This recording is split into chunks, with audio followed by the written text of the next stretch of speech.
Tere tulemast Musta kassitaro lugemisse neitsid. Siit tuleb lugemine teile nädalaks 30. märts kuni 5. aprill. Ma olen teile siia valmis pannud 7 kaarti ja vaatame, mis neil kaartidel selleks nädalaks teile öelda on.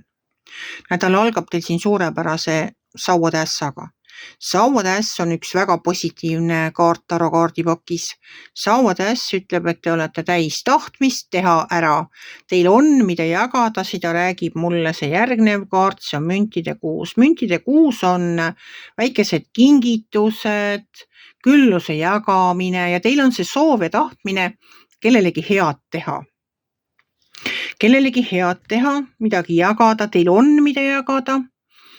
Ja teil on ka see tahtmine nagu, see kaart ise ütleb nii et tehke see ära, mis teil on plaanis, tehke see ära ja tundke sellest rõõmu. Et on väga positiivne ja väga rõõmus kaart on see sauade äss. Ja ega see müntide kuus ka kehvem ei ole. Müntide kuus ongi selline, teil on, mida jagada, te tahate seda jagada. See on nagu enda edu jagamine, külluse jagamine, väikeste kingituste tegemine. Ma ei tea, viite töö juurde kommi näiteks kellelegi. Või viite, ma ei tea, mis iganes te jagate, see ei pea suur asi olema. Te ei pea hakkama, ma ei tea, mingeid suuri kingitusi tegema, aga ongi siukesed pisikesed. Need on kas pisikesed heateod, meelespidamine, hea sõna, naeratate rohkem, tänate kedagi. Ma ei tea, märkate võib-olla rohkem enda ümber inimesi. Et ma ei tea, teete kellelegi ukse lahti, aitate lapse vankrit lükata. Ühesõnaga midagi sellist. Võib-olla mõni mammi raske koti all seal kusagil tahab üle tee minna. Mingi selline asi. Ühesõnaga jagamine endast, et ega see alati ei pea olema ju raha, mida jagatakse. Me võime jagada enda aega, me võime jagada enda energiat, me võime jagada ka enda teadmisi, kui meil need on. Ja kui keegi neid vajab. Et see ei pea alati olema raha, mida jagame.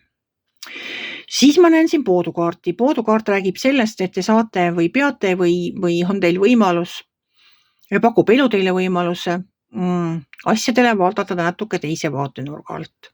See võib tähendada ka seda, et keegi teie eest, kuidas ma ütlen, teeb sellise otsuse. Ma olen toonud alati sellise näite, et teil on tööpäev läbi.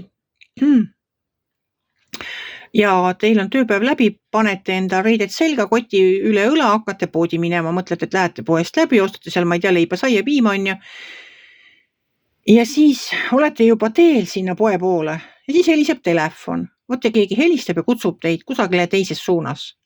Täiesti see pood läheb hoopis meelest ära ja te lihtsalt käigu pealt otsustate ära, et ei, sinna poodi ma ei lähe, ma olen ikka sinna, kus mulle helistati. Te peategi sinna minema. See on nagu mingi selline, minu jaoks tähendab see poodukaart alati seda, see on mingi väike muutus.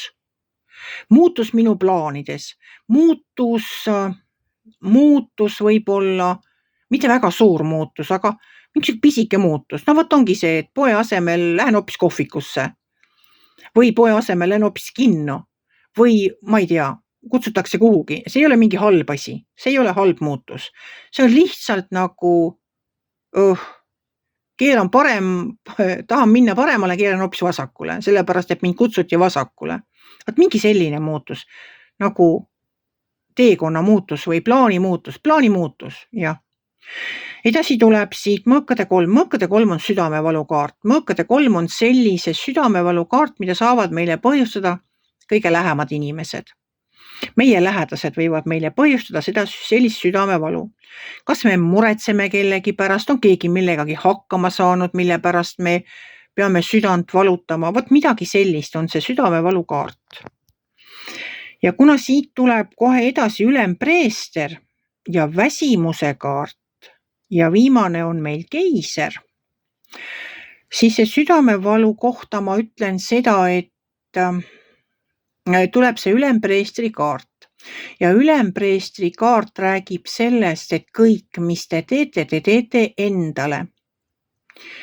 Ja teine sõnum on tal see, et ärge tehke teistele seda, mida te ei taha, et teile tehakse. Sellised vanasõnad, vana aja tarkuse kaart on see on selline vaimne kaart. Teda on võrreldud ka poliitikuga, teda on võrreldud ka võib-olla mingi usu kõrgema tegelasega. Aga pigem ongi see selline kaart, et kõik, mida teie teete, teete endale. Ja kui te olete väsinud nagu kellegi teise pärast kannatamast, no siin on nagu selline, see mõõkade 4 on selline väsimuse kaart, üleväsimuse kaart, tuleks puhata, aeg maha võtta.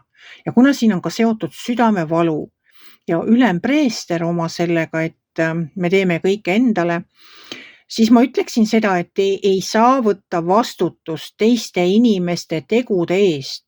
Ükskõik kui lähedased need inimesed teile on, ükskõik mida nad on teinud, kas teile või endale, siis teie ei vastuta nende eest. Ma tahan seda öelda. Teie ei vastuta teiste inimeste tegude eest. Meie vastutame ainult enda tegude eest.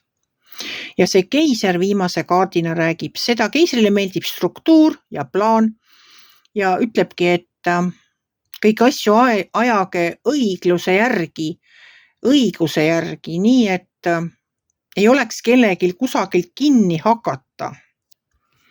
Et keegi ei saaks nagu näpuga näidata, et olete midagi valesti teinud, et pidage kinni oma plaanist, järgige seadust, tehke kõige nii, nagu peab, seaduse järgi, õigluse järgi, õiguse järgi. Ja pidage siis meeles seda, et teie ei saa võtta vastutust mitte kellegi teise tegude eest. Teie vastutate ainult enda elu eest. Nii. Ja me vastutame ka oma laste eest ja laste tegude eest nii kaua, kuni nad on veel väikesed, kuni nad ei ole täiskasvanud. Et see on selge, et meie vastutus nende eest lasub. Et see ei ole päris mustvalge, mis ma ütlen, aga ise enda elu saate te ikka ise elada. Ega pea kellegi teise elu elama. Ega kellegi teise täiskasvanud inimese eest vastutust võtma. Et jaa, laste eest muidugi ja laste pärast me valutamegi kõik südant, isegi siis, kui nad on suured, me ikka valutame südant oma laste pärast. See on küll tõsi. Et ega seda ei võta meilt miski ära. Et oma lapsed on ikka kõige lähemad. Mis ma oskan teile öelda? Nautige seda nädala head algust, vaadake siis kas elule teistmoodi, võib-olla leiate mingi teise vaatenurga, võib-olla keegi teine paneb teie plaanidesse mingi pisikese vimka sisse, tehke kõike siis struktuuri ja õiguse järgi ja puhake kui võimalik. Kui teile minu lugemine meeldis, ärge olge kitsi, pange ikka like pöial üles, võite ka kommenteerida ja kohtume järgmisel nädalal.